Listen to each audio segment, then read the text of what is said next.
So Diablo Immortal's been out for about a week now, and at launch I actually felt like I was enjoying the game. But the feeling was actually also oddly similar to when Diablo 3 first came out, when I thought I really liked the game, but it really fell off for me soon after. But specifically in the case of Diablo Immortal, or should I say Diablo Immoral, the constant barrage of sleazy and downright predatory sales tactics has left a pretty bad taste in my mouth, despite the otherwise enjoyable aspects, in my opinion, of the game. And not only that, but because of this experience I'm having with Diablo Immortal, I actually believe that its problems are so egregious that I think Blizzard has to change fundamental design aspects of it for it to even survive. So based on my extensive video gaming experience, including having played several mobile gacha games, here's how I think Blizzard can, and in some cases I predict likely will, update Diablo Immortal very soon. Now, first of all, to give a bit more context, I have played through the campaign, actually already hit level 60. I'm actually several Paragon levels in as well, which is the post max level progression level system. And I'm still enjoying the game a little bit, although definitely not nearly as much as when I was still leveling and when all the zones were fresh. And I do think the game needs to change again, because I think not only is the current endgame balance, namely especially the power difference among players who spend a significant amount of money, and even among them, right, at varying levels of spending, or so-called whaling, or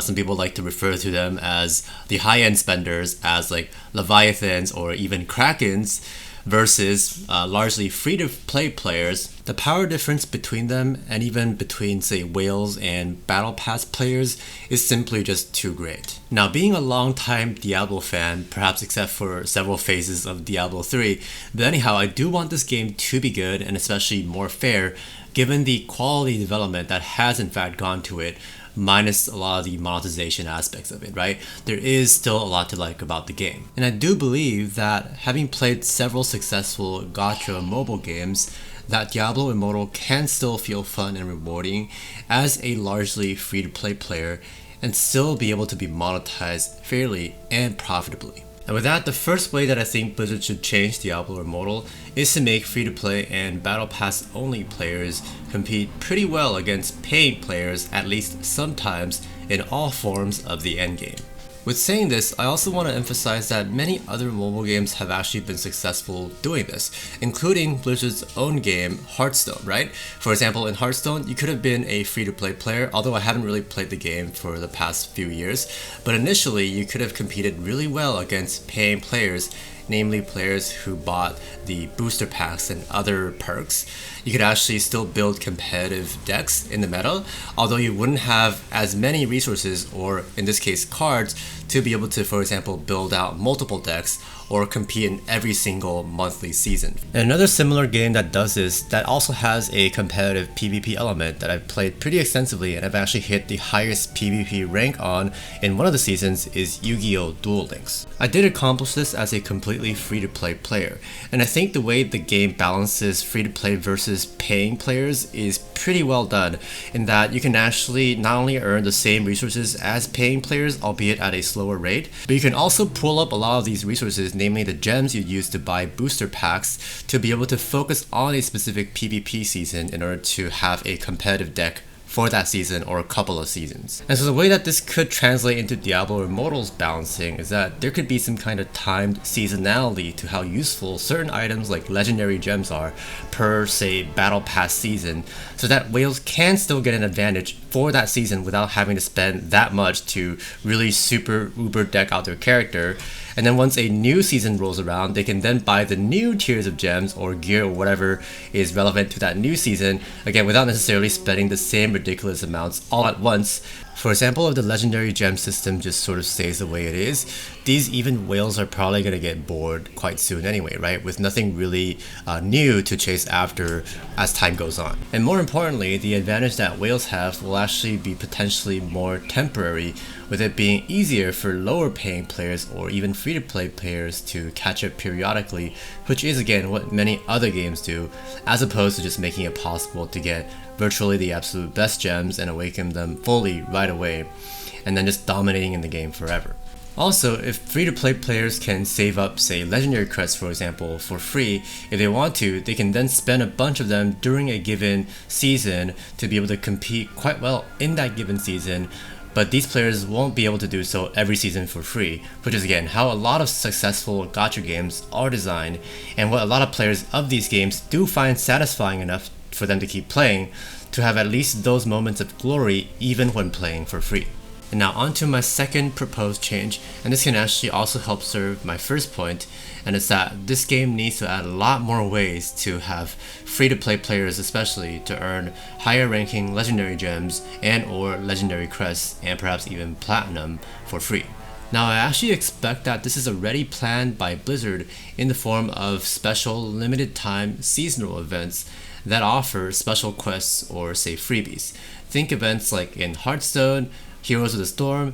and many other mobile games. And we actually do have an example of such an event that could very well be coming to Diablo Immortal. That was, I think, found in the beta version of the game, or perhaps the alpha. And the way I found this was I was browsing through Maxwell.gg's Diablo Immortal guides, and I found this page called the Dawn of Damnation event, which is in fact, like I described, a limited time event where one can do special quests and earn special currencies, with one of the rewards indeed being legendary crests, again, which are used to obtain legendary gems. So as a player, I definitely want to and expect to see events like this where it would be more easy for even free-to-play players to earn legendary crests. And besides doing this, I also urge that Blizzard does other forms of balancing, perhaps non-seasonal, and add ways to earn legendary crests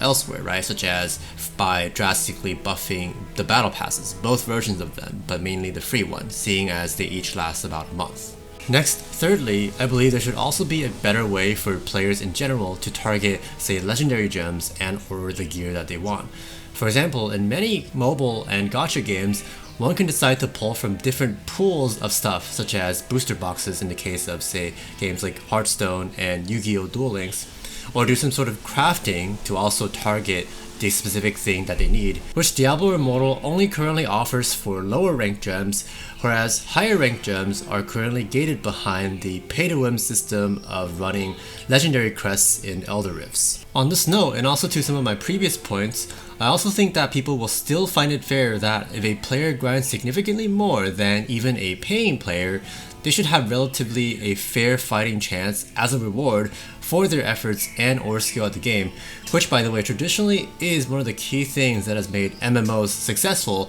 and actually feel rewarding, which is that feeling of once putting in more dedication and or having more skill as a result being rewarding, which in the case of Diablo Immortal could make a lot of players, will or not, enjoy and stick around with the game a lot more anyway, and even feel thus more willing to spend a bit of money on the game, on say cosmetics for example. Next, fourthly, I believe Blizzard should revamp their gacha system, namely pulling for legendary gems by using the, again, legendary crest to run Elder Rifts. And now, the thing about Diablo Immortal is that this is also really hard to do without making the game pay to win as an incentive, right?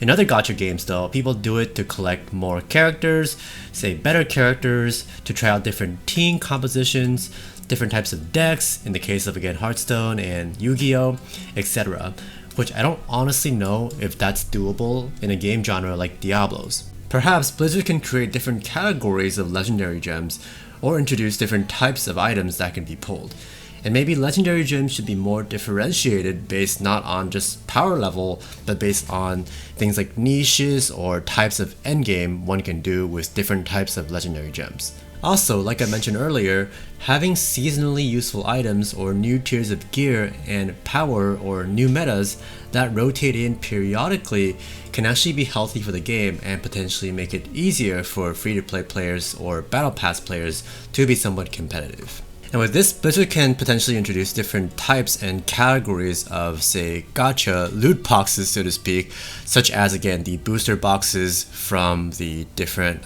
card games that I mentioned before that people can choose to pull from and focus on should they want to do, for example, one specific type of endgame content or focus specifically on being competitive for that season's metagame. And fifthly, and last but not least, and this would be also more of a response to what some of the major criticisms of the game are, right now at least with the game just being launched, And that is for Blizzard to just remove most if not all of these sleazy marketing ploys like fear of missing out, getting one's foot in the door with, say, the dungeon clear, discounted quote-unquote bundles, and also constantly trying to expose players to the shop via the daily login rewards being in the shop, among other practices. I think most gamers are not as stupid as Blizzard probably thinks, as you can see from all the outrage, and people do care about this stuff being in their face constantly, right? People can sort of see through it, and thus it really sours their experience of the game, despite again how good the game could be without it, right? Despite the genuinely good and fun things about the game, this really leaves a bad taste in people's mouths. And there you have it. Those are 5, if not more, things that I believe Blizzard can, should, and in some cases will change to make Diablo Immortal better, and in fact to actually ensure the survival of the game. Let me know if there's anything else I missed in the comment section below, and I'll be sure to reply to your comments as well. And with that, happy gaming in whatever game you're playing. Hopefully it might not be Diablo Immortal, but with that, I will see you in the next video. Peace.